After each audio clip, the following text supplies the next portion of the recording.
अगर आप सबसे पहले स्टोरी सुनना चाहते हो तो सब्सक्राइब कर देना।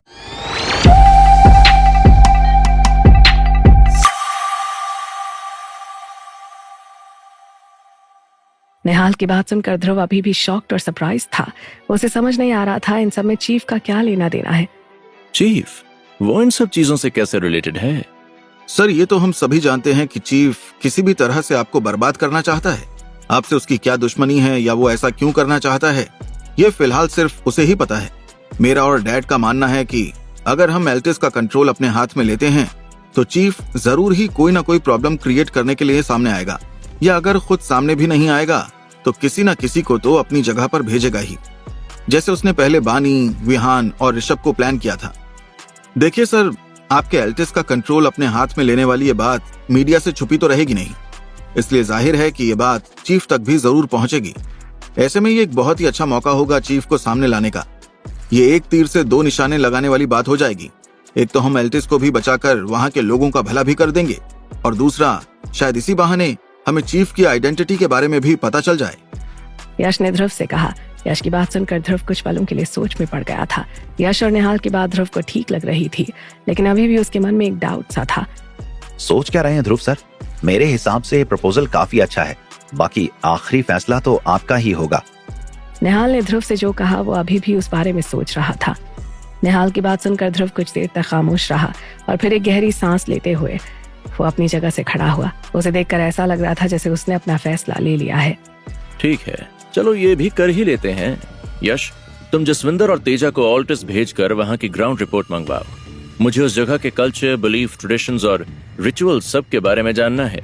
वहां के लोग, उनका रहन सहन, उनके हालात, उस आइलैंड और वहां के लोगों की छोटी से भी छोटी चीज के बारे में मुझे सारी रिपोर्ट चाहिए, और वो भी जल्द से जल्द। और निहाल, तुम तब तक वहां के गवर्नमेंट के साथ मेरी मीटिंग सेट करो। मुझे नहीं पता कि तुम क्या करोगे, लेकिन इससे पहले कि ये प्रपोजल किसी और के पास जाए, हमें इस डील को सील करना होगा। डोंट वरी सर, सब हो जाएगा। जिस तरह से वहाँ की गवर्नमेंट डेस्परेट है, मुझे नहीं लगता उन्हें कन्विंस करना कोई मुश्किल काम होगा। यस सर, मैं पर्सनली जसविंदर और तेजा के साथ मिलकर आपको सारी इन्फॉर्मेशन ला कर दूंगा। अगले एक हफ्ते में आपके पास सारी इन्फॉर्मेशन होगी सर। निहाल और यश की बात सुनकर ध्रुव ने अपनी गर्दन हिला दी। ठीक है गाइस, चलो फिर काम पर लगते हैं। लेकिन एक बात याद रहे, जब तक कि ये डील सील नहीं हो जाती तब तक किसी को भी इस बात की भनक नहीं लगनी चाहिए। मैं नहीं चाहता कि चीफ को इस बारे में कोई भी खबर मिले।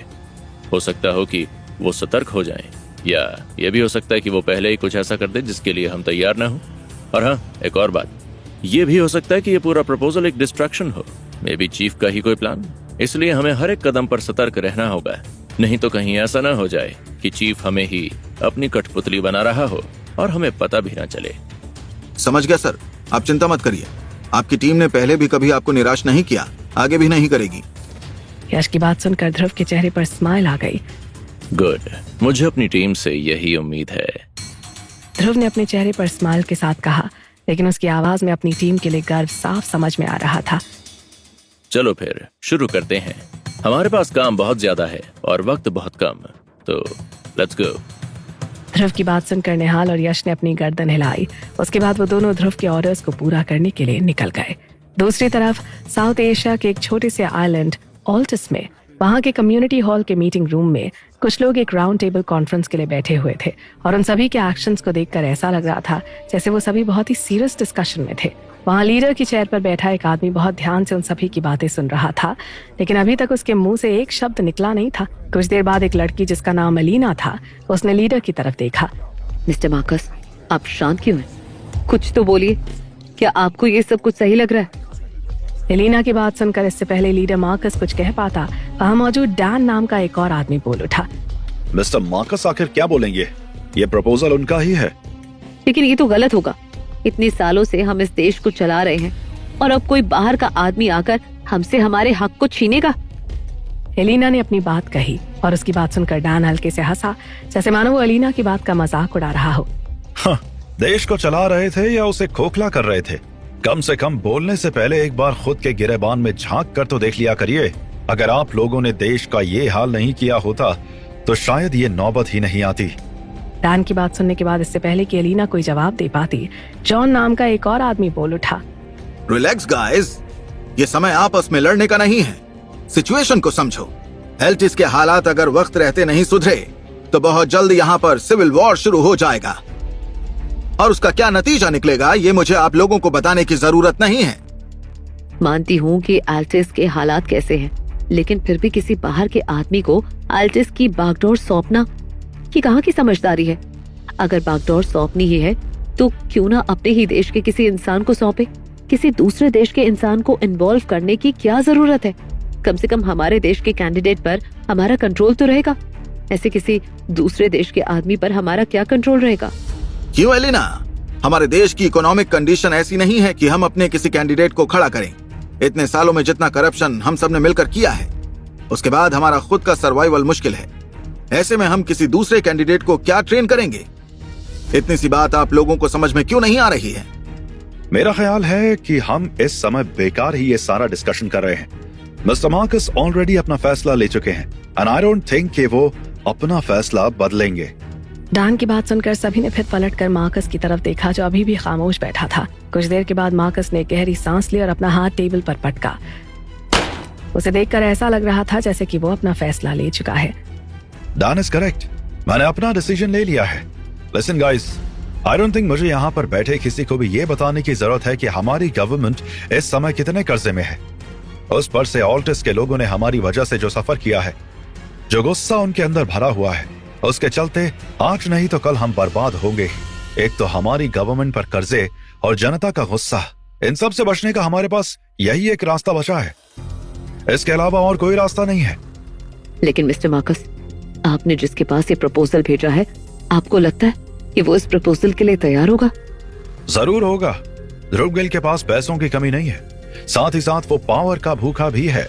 इसीलिए मुझे पूरा भरोसा है कि वो जरूर इस प्रपोजल के लिए राजी होगा, और अगर राजी नहीं भी हुआ तब भी हमें उसे राजी करना ही होगा। इसके अलावा और कोई ऑप्शन नहीं है। मार्कस ने अभी अपनी बात कही ही थी कि तभी अचानक उसका फोन बजा। अपने फोन की कॉलर आईडी देखकर मार्कस पहले थोड़ा सोच में पड़ गया, फिर उसने कॉल आंसर की। Yes mister Nihal, tell me how can I help you? Marcus की बात सुनकर वहां पर मौजूद सभी लोग थोड़ा सरप्राइज्ड हो गए और ध्यान से उसकी तरफ देखने लगे।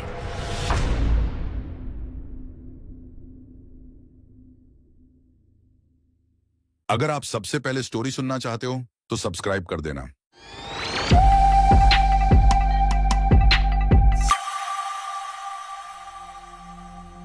मार्कस तो क्या, वहां पर मौजूद किसी ने भी निहाल का फोन आना एक्सपेक्ट नहीं किया था, और यही वजह थी कि सब बहुत ही ध्यान से मार्कस की तरफ देख रहे थे।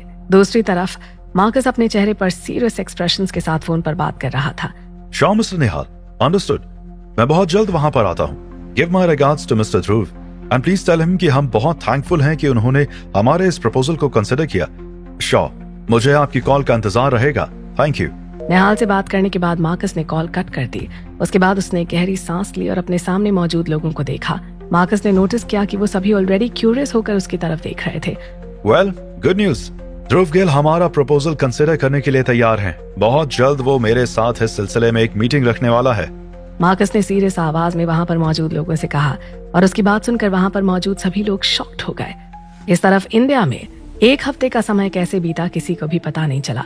ध्रुव के कहे अनुसार यश, जसविंदर और तेजा तीनों ने अपनी जान लगा दी सारी इन्फॉर्मेशन लाने में, और एक हफ्ते के अंदर सारी इन्फॉर्मेशन ध्रुव की टेबल पर थी। सर, ये रही एल्टिस की सारी इन्फॉर्मेशन। जैसा कि हमने आपको पहले भी बताया था, एल्टिस पहले एक बहुत ही संपन्न देश था। छोटा आइलैंड होने के बावजूद वहां पर किसी भी चीज की कमी नहीं थी। एंशिएंट और मॉडर्न कल्चर का एक बहुत ही बढ़िया कॉम्बिनेशन था वहां पर। और फिर गवर्नमेंट बदली और उसके साथ साथ एल्टिस की किस्मत भी। मार्कस की लीडरशिप में इस करप्ट गवर्नमेंट ने एल्टिस की इकोनॉमी को पूरी तरह से खोखला कर दिया। इनफैक्ट इस गवर्नमेंट पर इतने कर्जे हैं कि अगर मार्कस और बाकी सब खुद को भी बेच दें तब भी उस कर्जे को नहीं उतार पाएंगे। उस पर से इतने सालों में एल्टिस का जो हाल इन लोगों ने किया है, उसकी वजह से वहां की पब्लिक में भी इन्हें लेकर बहुत गुस्सा है। सुनने में तो यह भी आ रहा है कि अगर एल्टिस के हालात जल्द नहीं सुधरे तो वहां पर सिविल वॉर हो जाएगा। शायद यही वजह है कि मार्कस इस प्रपोजल के लिए इतना ज्यादा डेस्परेट है। यश की बात सुनकर ध्रुव ने अपनी गर्दन हिलाई और अपनी टेबल पर रखी हुई रिपोर्ट को उठाया। ऑल्टिस के बारे में हमें और क्या पता है? टेक्नोलॉजी के मामले में ऑल्टिस किसी भी डेवलप्ड कंट्री से भी कहीं ज्यादा आगे है। मैं तो ये देखकर शॉक्ड था कि अभी तक दुनिया से इनकी टेक्नोलॉजीज छुपी कैसे थी। जैसा कि यश ने बताया, उन लोगों के कल्चर से लेकर उनकी टेक्नोलॉजीज और यहाँ तक कि उनके आर्किटेक्चर तक सब कुछ मॉडर्न और एंशिएंट का बहुत बढ़िया कॉम्बिनेशन है। शायद अगर ये करप्ट गवर्नमेंट नहीं होती तो ऑल्टिस इस समय टॉप 10 देशों में होता। जसविंदर सही कह रहा है, बहुत ही गलत हुआ है ऑल्टिस और ऑल्टिस के लोगों के साथ, लेकिन आई एम श्योर आपके रूल के अंदर ऑल्टिस एक बार फिर से डेवलप हो जाएगा। तीनों लोगों की बातें सुनकर ध्रुव थोड़ी देर तक खामोश रहा। उसके बाद उसने गहरी सांस ली। वो सब तो बाद की बात है, पहले तो वहाँ के लोगों को मुझे एक्सेप्ट करना होगा। वैसे वहाँ के लोगों का क्या रिएक्शन है और उन लोगों का एटीट्यूड कैसा है? फिलहाल तो उनमें बहुत गुस्सा है अपनी करंट गवर्नमेंट के अगेंस्ट। इनफैक्ट खबरें तो यहाँ तक आ रही हैं कि कुछ लोग रेबल मूवमेंट्स की भी तैयारी कर रहे हैं। मुझे नहीं लगता कि वहाँ के लोगों को अभी मार्कस के इस प्रपोजल के बारे में पता चला है। मार्कस ने ये सारी चीजें बहुत ही ज्यादा सीक्रेट रखी हैं। उसके अपने कुछ खास लोगों को छोड़कर उसकी खुद की पत्नी तक को तो पता नहीं कि उसके दिमाग में क्या चल रहा है। और ये मार्कस, ये कैसा आदमी है? इसकी कोई कमजोरी है? ध्रुव की बात सुनकर तेजा के चेहरे पर एक स्mirk आ गया। एक नंबर का लालची आदमी है वो। उसके लालच का ही नतीजा है कि ऑल्टिस आज इन हालातों में है, और उसके साथी भी उसके जैसे ही हैं। मार्कस की सबसे बड़ी कमजोरी पैसा है। इनफैक्ट पैसों के लिए वो अपने परिवार तक को बेच सकता है। तेजा की बात सुनकर ध्रुव ने बस अपनी गर्दन हिला दी। और इस मार्कस या उसके किसी भी आदमी का चीफ से कोई लेना देना? ध्रुव के अचानक किए गए इस सवाल से निहाल समेत बाकी सभी लोग शॉक्ड हो गए। नहीं सर, अभी तक तो ऐसा कुछ भी पता नहीं चल पाया है, लेकिन आप टेंशन मत लीजिए, मैं एक बार फिर से इस बारे में पता करता हूँ। यश की बात सुनकर ध्रुव ने एक बार फिर से अपनी गर्दन हिला दी। क्या बात है सर, आप अभी भी ऑल्टिस के टेक ओवर को लेकर कन्विंस नहीं है क्या? निहाल की बात सुनकर ध्रुव ने गहरी सांस ली और फिर उसकी तरफ देखा। नहीं, ऐसी बात नहीं है, बस मुझे ये थोड़ा अजीब लग रहा है, या यूं कहो कि मैं थोड़ा पैरानॉइड हो रहा हूँ। मेरा मतलब है कि जो आदमी मुझे इतनी शिद्दत से बर्बाद करना चाहता है वो इतने समय से शांत है, इसलिए मुझे डर है कि कहीं ऐसा तो नहीं कि वो किसी बहुत बड़े वार की तैयारी कर रहा है और हम सब यहाँ पर अनजान बैठे हुए हैं। ध्रुव ने सबके सामने अपनी चिंता जताई। ध्रुव की बात वहाँ पर मौजूद सभी को सही भी लगी। सर, आप कहें तो मैं बानी या विहान से चीफ के बारे में और पता करूं? कोई फायदा नहीं है। विहान से मैं ऑलरेडी वेरोनिका स्कैंडल के समय पर सब कुछ पूछ चुका हूँ। उसे चीफ के बारे में जितना भी पता था वो मुझे बता चुका है। और रही बात बानी की, तो आई एम श्योर वो भी बहुत ज्यादा नहीं जानती होगी। पर हाँ, अगर तुम्हें चीफ के बहाने से बानी से बात करनी है तो बात अलग है। वैसे बानी से बात करने के लिए तुम्हें चीफ का बहाना लेने की जरूरत नहीं है। ध्रुव ने अपने चेहरे पर स्mirk के साथ कहा। ध्रुव की अचानक कही गई इस बात को सुनकर यश थोड़ा सरप्राइज्ड हो गया। उसने तुरंत ही बाकी सबकी तरफ देखा और नोटिस किया कि सभी के चेहरों पर शरारती स्माइल थी। ऐसा लग रहा था जैसे सभी लोग यश को छेड़ रहे हों। ये सब देखकर यश थोड़ा एम्बैरेस्ड हो गया था। ऐसा कुछ नहीं है ध्रुव सर, मैं तो बस चीफ के बारे में पता करने के लिए, मेरे और बानी के बीच में ऐसा कुछ भी नहीं है। हाँ हाँ, कुछ भी नहीं है। तभी तो जब वो जा रही थी तब उससे मिलने के लिए तुम एयरपोर्ट गए थे, है ना? निहाल की बात सुनकर यश शॉक था। आफ्टर ऑल ये बात उसने किसी को बताई नहीं थी। अब आपको कैसे, आई मीन बेटा, बाप हूं तुम्हारा, मुझसे कुछ भी नहीं छुपा पाओगे। निहाल ने हंसते हुए यश से कहा। निहाल की बात सुनकर ध्रुव समेत सभी लोग हंसने लगे। ऐसा कुछ नहीं है, वो मैं तो बस इंसानियत के नाते उसे सी ऑफ करने गया था। जो कुछ भी हुआ था उसकी वजह से वो बेचारी बहुत अपसेट थी, और इसीलिए तुम उसे मॉरल सपोर्ट देने गए थे, है ना? तेजा ने यश की अधूरी बात को कंप्लीट किया और तेजा की बात सुनकर एक बार फिर से सब हंसने लगे। यश का दिल तो चाह रहा था कि धरती फट जाए और वो उसमें समा जाए। फाइनली वो ध्रुव था जिसने सबको यश की टांग खींचने से रोका। अच्छा गाइस, बहुत हो गया, अब यश की टांग खींचना बंद करो। वैसे भी उसका पर्सनल मैटर है, उससे हमारा कोई लेना देना नहीं है। लेकिन यश, ध्रुव ने फिर यश की तरफ देखा। यश, मुझे पता है कि इंसानियत के नाते तुम्हें बानी से हमदर्दी है, लेकिन बस इतना कहना चाहूंगा कि इमोशंस में आकर कोई गलती मत कर बैठना। मैं अभी भी बानी पर पूरी तरह से भरोसा नहीं करता हूँ। आफ्टर ऑल, भूलो मत कि मर्जर की आड़ में बानी ने हमें धोखा देने की कोशिश की थी। पर मैं ये भी जानता हूँ कि तुम समझदार हो और इसलिए तुम कोई बेवकूफी नहीं करोगे, है ना? ध्रुव ने यश को देखते हुए कहा। ध्रुव की बात सुनकर यश ने हाँ में अपनी गर्दन हिला दी। आप चिंता मत करिए ध्रुव सर, मैं ऐसा कुछ भी नहीं करूंगा जिससे कोई नई प्रॉब्लम क्रिएट हो। यश की बात सुनकर ध्रुव के चेहरे पर स्माइल आ गई। गुड, मुझे तुम सबसे यही उम्मीद थी। एनीवेज, निहाल। ध्रुव ने फिर निहाल की तरफ देखा। मार्कस के साथ हमारी मीटिंग कब है? कल शाम को आपके पेंट हाउस में। वो अपने प्राइवेट जेट से इंडिया आ रहा है। मैंने उसे थोड़ा लेट ही बुलाया है मीटिंग के लिए, ताकि किसी को भी शक ना हो। निहाल की बात सुनकर ध्रुव ने कुछ कहा नहीं, बस अपनी गर्दन हिला दी। अगर आप सबसे पहले स्टोरी सुनना चाहते हो तो सब्सक्राइब कर देना।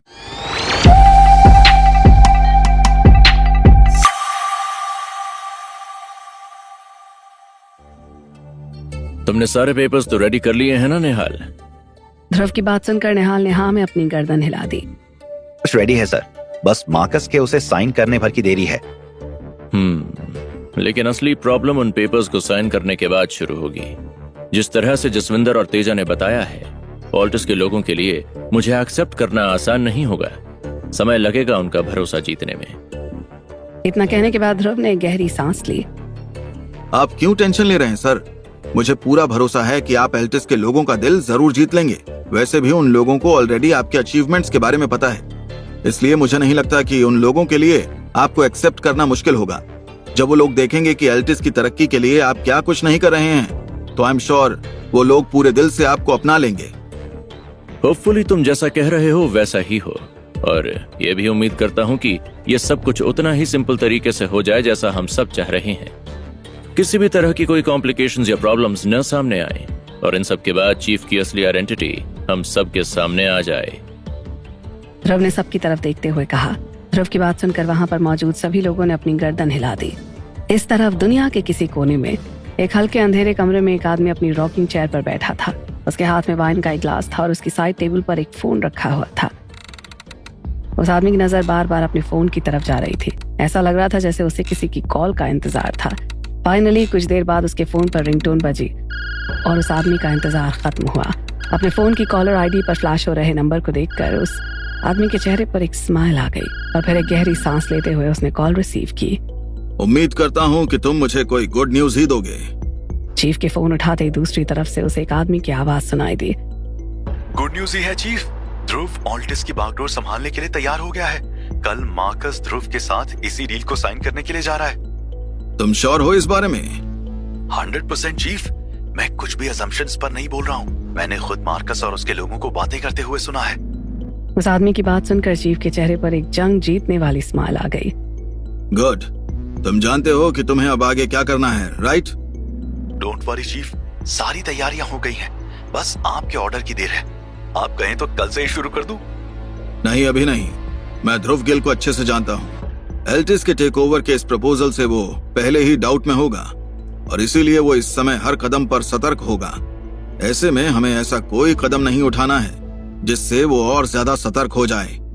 पहले जरा इस डील को साइन हो जाने दो और ध्रुव गिल को रिलैक्स हो जाने दो। उसके बाद हम अपने प्लान का स्टेप 2 पूरा करेंगे। चीफ ने अपनी रिलैक्स्ड आवाज में कहा।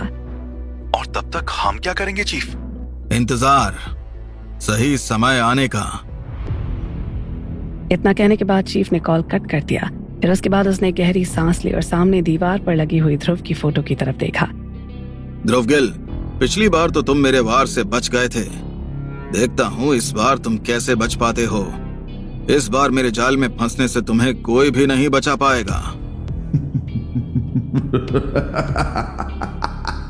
इतना कहने के बाद चीफ जोरों से हंसा और वहां उस कमरे में उसकी हंसी की आवाज गूंजने लगी। दूसरी तरफ इंडिया में चीफ के इरादों से अनजान ध्रुव इस समय ऑल्टिस को टेक ओवर करने की तैयारी कर रहा था। फाइनली वो दिन आ गया था जब ध्रुव को मार्कस के साथ उस डील को साइन करना था। ध्रुव इस समय अपने पेंट हाउस में मौजूद था और मार्कस के आने का इंतजार कर रहा था। जसविंदर और तेजा उसके साथ ही मौजूद थे। ध्रुव के हाथ में इस समय वो फाइल थी जो यश, जसविंदर और तेजा ने उसे प्रिपेयर करके दी थी।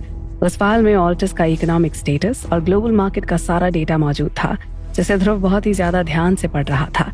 किसी भी नई जगह पर कदम रखने से पहले ध्रुव उस जगह के बारे में हर चीज जान लेना चाहता था। हालांकि ये बात और थी कि जितना ज्यादा ध्रुव ऑल्टिस के डेटा को स्टडी कर रहा था, उतना ज्यादा उसे मार्कस और उसकी गवर्नमेंट पर गुस्सा आ रहा था।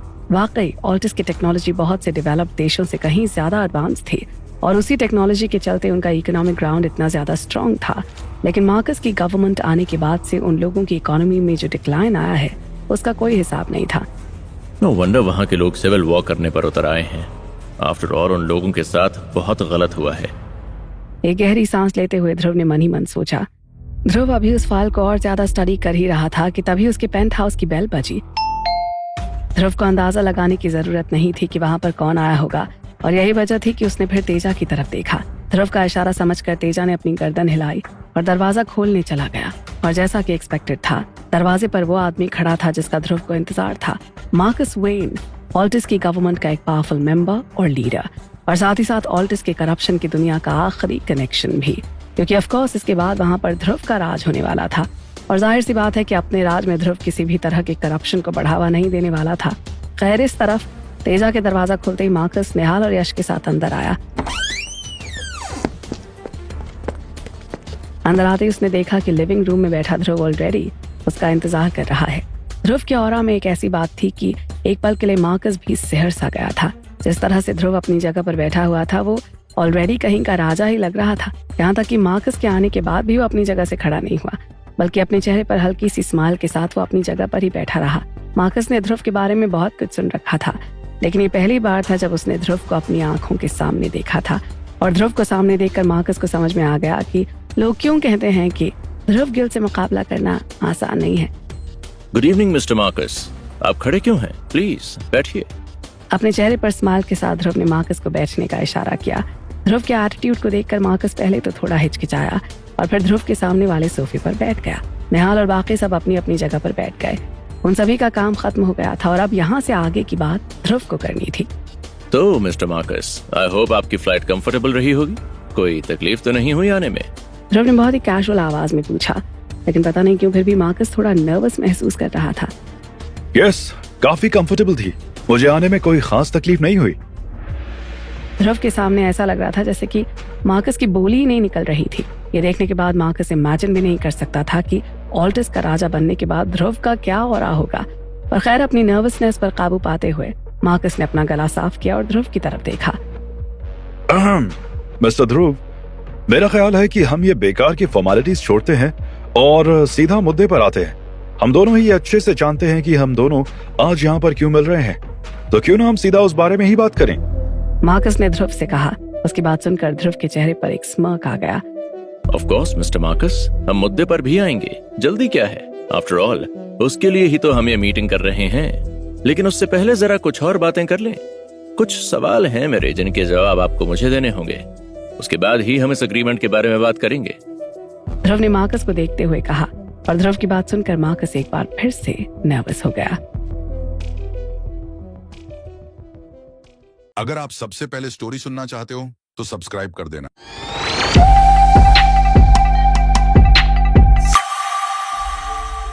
ध्रुव की बात सुनने के बाद मार्कस की नर्वसनेस उसके चेहरे पर साफ नजर आ रही थी। अपने चेहरे पर उसी नर्वसनेस के साथ उसकी नजरें कमरे में चारों तरफ घूम रही थीं। लेकिन ध्रुव को देखकर ऐसा लग रहा था जैसे कि उसे मार्कस की नर्वसनेस से कोई फर्क नहीं पड़ रहा था, और शायद यही वजह थी कि वो अपनी जगह पर रिलैक्स बैठा था। क्या हुआ मिस्टर मार्कस, आप काफी नर्वस लग रहे हैं? ध्रुव की बात सुनकर मार्कस को अपनी नर्वसनेस का एहसास हुआ। फिर उसने तुरंत ही खुद को संभाला। नहीं तो मैं ठीक हूँ। पूछिए, आप क्या पूछना चाहते हैं? मार्कस की बात सुनकर ध्रुव ने स्mirk किया। वेल, मैंने ऑल्टिस की ग्राउंड रिपोर्ट पढ़ी एंड ऑनेस्टली मैं उसे पढ़कर काफी ज्यादा इम्प्रेस्ड हुआ था। जैसी टेक्नोलॉजी ऑल्टिस के पास थी वैसी पूरी दुनिया में चुनिंदा देशों में ही है। तो फिर आपकी गवर्नमेंट ने ऐसा क्या किया कि आज ऑल्टिस बर्बादी की कगार पर है? इनफैक्ट मैंने तो ये भी सुना है कि आपकी गवर्नमेंट ने सभी ऑपोजिशन को भी एलिमिनेट कर दिया था ताकि ऑल्टिस में आपकी मोनोपोली बनी रहे। तो अचानक से ऐसी क्या जरूरत पड़ गई कि जिस देश में आपने अपनी मोनोपोली बनाई थी उसी देश की बागडोर आपको किसी और को देनी पड़ रही है, और वो भी किसी दूसरे देश के आदमी को? ध्रुव ने मार्कस की आंखों में आंखें डालकर देखते हुए कहा। ध्रुव की बात सुनकर मार्कस थोड़ा और नर्वस हो गया। ऐसा कुछ नहीं है मिस्टर ध्रुव। मेरा मतलब है कि मैं मानता हूँ कि इस समय ऑल्टिस के हालात खराब हैं, लेकिन उतार चढ़ाव तो हर देश के साथ आते हैं। ऑल्टिस की टेक्नोलॉजी दुनिया से छुपी हुई थी। पूरी दुनिया ऑल्टिस के बारे में जाने, इसलिए हमने कुछ रिफॉर्म्स करने की कोशिश की थी, लेकिन अनफॉर्चुनेटली हमारी कोशिशें काम नहीं आई और उसका ही नतीजा है कि ऑल्टिस इस समय इन हालातों में है।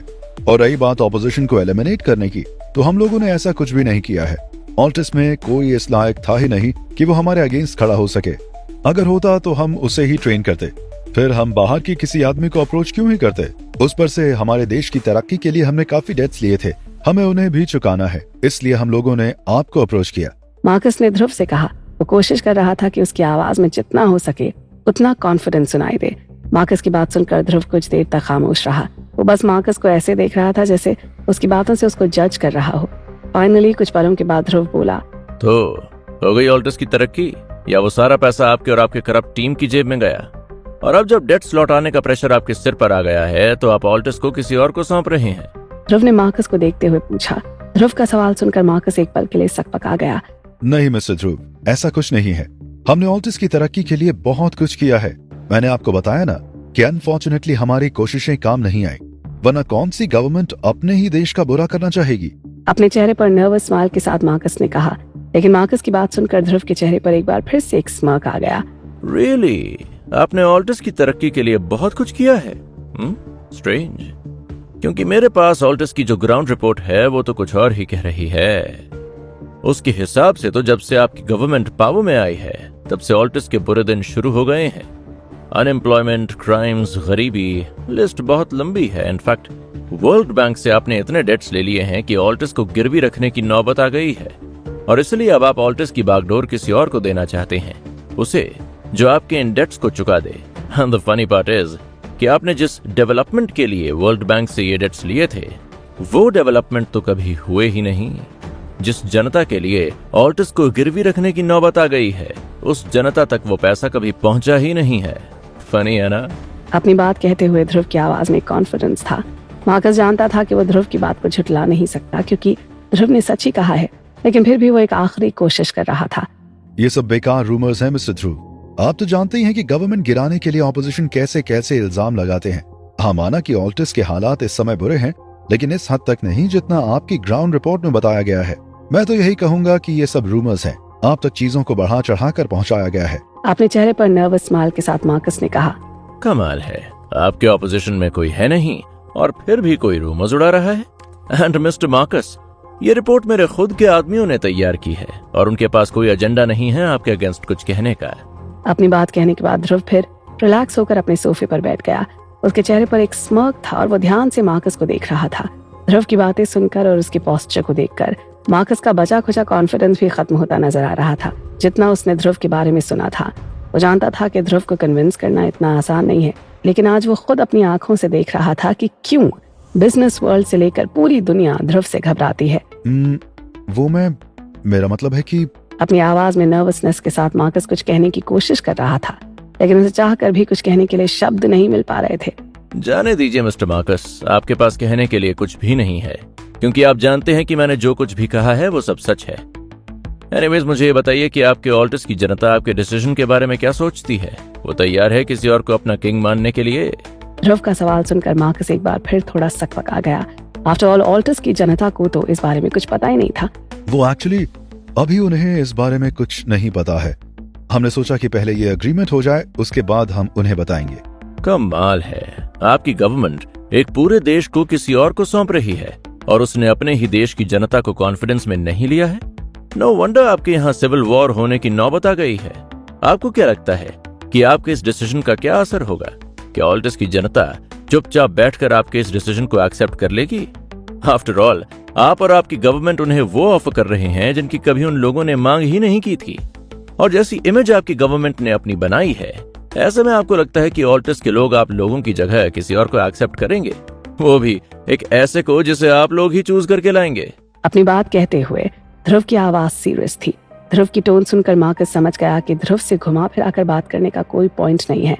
ध्रुव की बातें सुनकर और उसके साथ ये चंद मिनट बिताकर मार्कस ये तो समझ गया था कि ध्रुव एक नो नॉनसेंस वाला आदमी है। वो चीजें साफ साफ कहना और करना पसंद करता है, और इसीलिए मार्कस भी ये समझ गया था कि अगर अब उसने और डिप्लोमेटिक तरह से बात करने की कोशिश की या चीजों को साफ साफ नहीं कहा तो ये एग्रीमेंट का मौका उसके हाथ से निकल जाएगा।